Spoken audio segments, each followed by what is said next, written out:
This is the new AC Milan. The AC Milan where star players don't leave, they sign long-term extensions. After losing key players like Donnarumma and Franchesi, Milan have now extended Teo Hernandez, Fikayo Tomori, Sandro Tonali, Ismail Benacer, all on long-term contracts, and the only piece that was left in that equation was their superstar player, Rafael Leão. And with weeks of reports and this surfer teaser, it became obvious Rafael Leao's extension is official. Now I'm gonna do something a little bit different. I don't usually do this. I'm gonna give my 4 takeaways on Leao's extension. We're gonna go through 4 key elements of what this extension actually means to the club in the short term and in the long run. And on the first green box, I'm gonna put a person that you probably didn't expect to see there, and that's going to be Teo Hernandez. Guys, let me take you back to a time where Milan had a goalkeeper by the name of Gianluigi Donnarumma.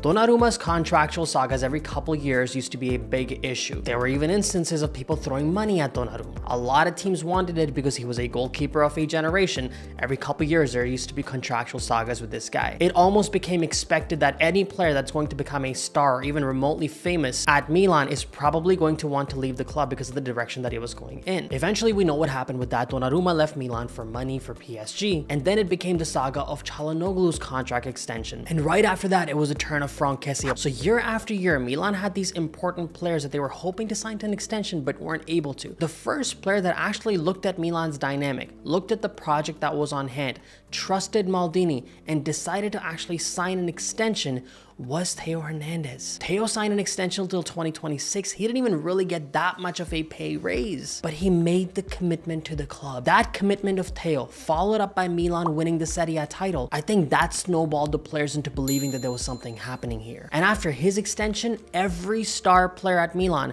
has renewed their contract. So this won't be talked about that much today, but I think a massive shout out and a massive credit for these renewals that Milan has been seeing recently. I think a lot of credit of that goes to Teo Hernandez. Now moving to today itself, the details of the contract, we saw the videos of Maldini and Masara pulling in their car, Rafael Leão pulling in his car, the new jerseys out, the environment at Milan after getting back into the Champions League yet again for a 3rd season in a row, getting the right result by beating Juventus, signing key players to extensions. The mood at Milan, the mood about Milan's future is very optimistic right now. And that is something as fans we haven't really felt a lot of over the past few years. Now, Leao's contract in itself is this. The player has signed an extension until June 2028. He will reportedly have a base net salary of 5 million a season. But here's the thing, there's a bit of a distinction in how his bonus structure will be. A lot of the times the players that sign contracts, their bonuses come at the end of the season based on the results and based on certain parameters that they've met. But in Leao's case, those bonuses will actually come on a monthly basis. So there are a bunch of progressive bonuses that have been included in this deal, which is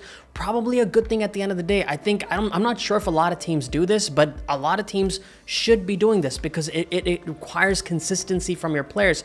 If we look at Rafael Leão, the ones of us that have been watching him for years, we know one thing about Leão. He's kind of hot and cold. It's very difficult to expect a long stretch of play from Leão over, 10 to 12 games where he's going to be playing well. He goes 2 games good, 2 games a little bit slowed down, and I think having an add-on bonus that is more on a monthly basis will force the player really, and he's still a young player, it'll force the player to stay on course and actually keep meeting them and getting paid out. So this actually means that Leão will likely earn just over 7 million in total in 2023-24, and after that his salary is expected to stabilize more at about 6.5 million for the following seasons. And there are 2 big things to point out about this. First of all, guys, 175 for number 17. That's a 175 million euro release clause for Rafael Leão. Guys, that is the genius of Maldini. That is the highest release clause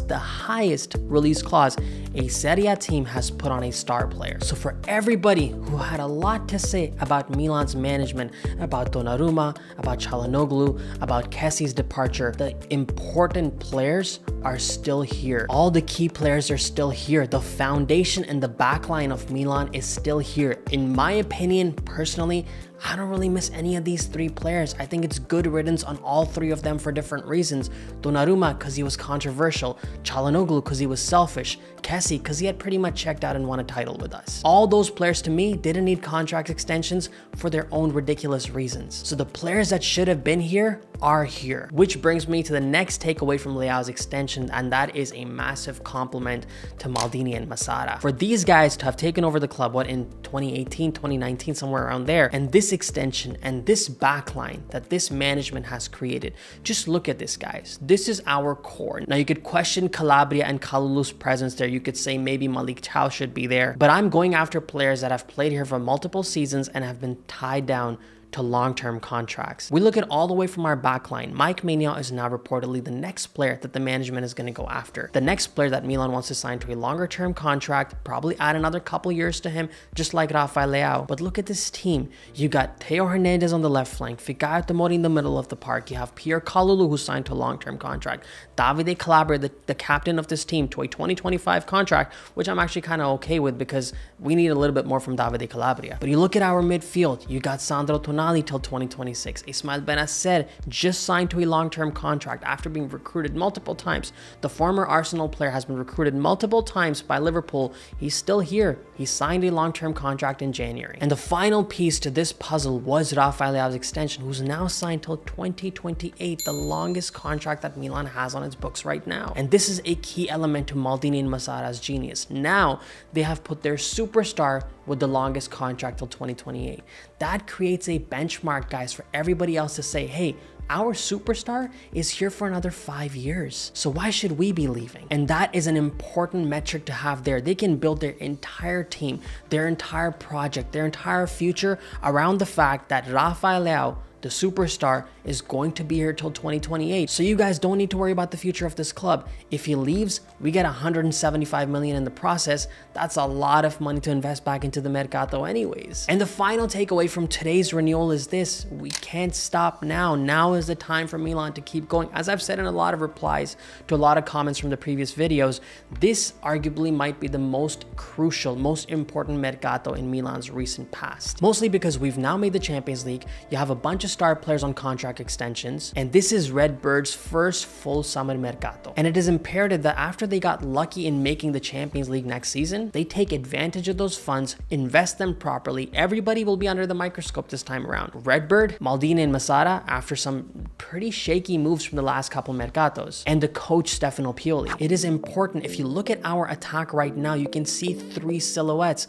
Rafael Leão is really the only attacker that Milan can rely on a long term.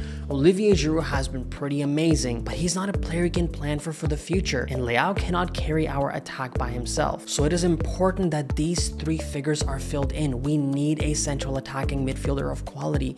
We need a reliable right winger outside of Messias and Salamakers. We need a striker, a young striker. We have been lucky that Olivier Giroud has not been getting injured right now, but as soon as he does, who do we have? Milanisti. So an important Mercato coming around. I'm going to be coming back with my transfer market videos. You guys know how this works. Rumor and real, all of that is going to be coming back. Now, there's some rumors that are suggesting that Leão is considering changing his jersey number from 17. So there are a couple of numbers that have come up. Brahim Diaz at this point in time is expected to leave Milan, but for now the number 10 is available. The number 10 is one of the most iconic numbers given to the attacking player on the team. So that would be a good switch for Rafael Leão.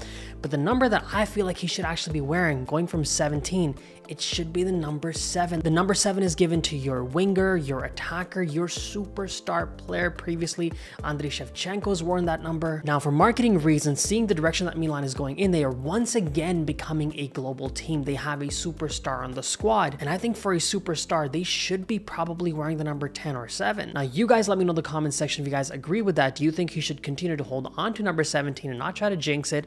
Or if he does switch it, which number between 7 and 10 do you guys think he should pick? But today's a good day. Milan have signed their superstar to a contract extension till 2028, but the reality is that Leão is only going to be 28 by then. And I think that was the key element to Leao's renewal. Even if you sign a 5-year contract, you're just about going to be entering your prime at 28. If you want to make a move to a different club, you can, but for now, commit your time to Milan. And I think one of the most important factors was the player's willingness to actually want to stay. And that was because he trusted the project, because he trusted Maldini. Redbird cannot touch Maldini and Masara. Pioli is still under the microscope, but Maldini and Masara have to stay here for the long term, because the net positive of the moves that these guys have made has got us a Scudetto, a Champions League qualification, and a Champions League semi-final. Thank you for watching, guys. Those are my 4 takeaways. Make sure to hit the subscribe button if you haven't already, and hit the bell notification so you can watch these videos as soon as I upload them. And after today's extension, it's a good mood. So Forza Milan, grazie mille e ciao tutti.